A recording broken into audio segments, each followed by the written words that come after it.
As the sun dipped below the horizon, our group of 5 friends rolled up to the campsite. We started unloading our gear, the gravel crunching under our boots. Sarah and I got to work pitching the tents while Mike and Linda gathered firewood. As darkness fell, we huddled round the flickering campfire. The flames danced, casting eerie shadows on the surrounding trees.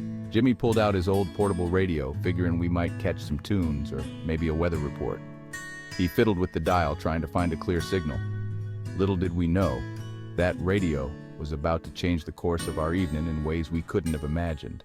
Jimmy finally found a station and we all leaned in to listen.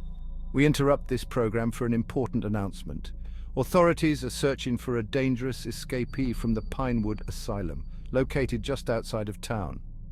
The escapee, described as a tall man with a scarred face, was last seen heading into the woods surrounding the asylum.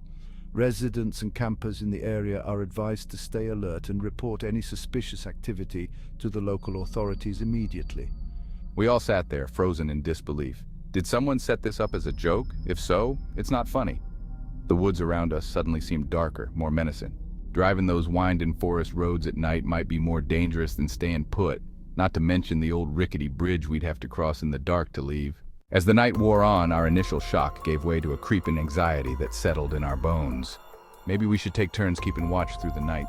We all agreed it was a good idea, though none of us was too keen on being alone in the dark. I volunteered to take the first shift, figuring I wouldn't be able to sleep anyway. As the others retired to their tents, I sat by the dying embers of our fire, straining my eyes and ears for any sign of danger. The forest seemed to come alive at night. Shadows danced between the trees, playing tricks on my eyes. Little did I know the real nightmare was yet to come. It was Linda's scream that jolted us all awake. We scrambled out of our tents, hearts pounding. There at the edge of our campsite stood a tall figure, his face hidden in shadow. Linda was frozen in fear, the beam of her flashlight shaking as it illuminated the intruder. The figure took a step forward, and in the flickering light of our rekindled fire, we saw his face. It was covered in scars, just like the radio had said. He opened his mouth as if to speak, but all that came out was a low, animalistic growl. "Now, sir," he said, his voice trembling, "we don't want no trouble."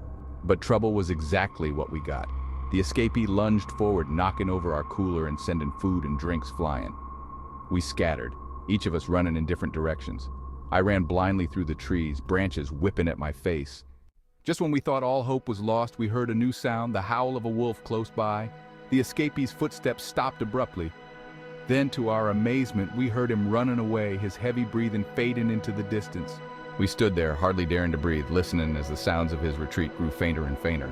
As the first light of dawn began to creep through the trees, we finally felt safe enough to relax our guard. We looked at each other, our faces pale and drawn from the night's ordeal. "Do you think he's really gone?" she asked, her voice barely above a whisper.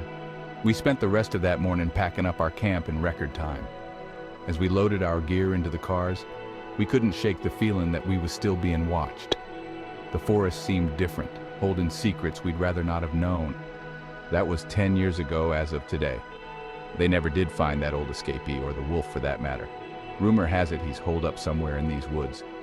This is my first camping trip back here since that night. Now, only question that remains is, who's ready for s'mores?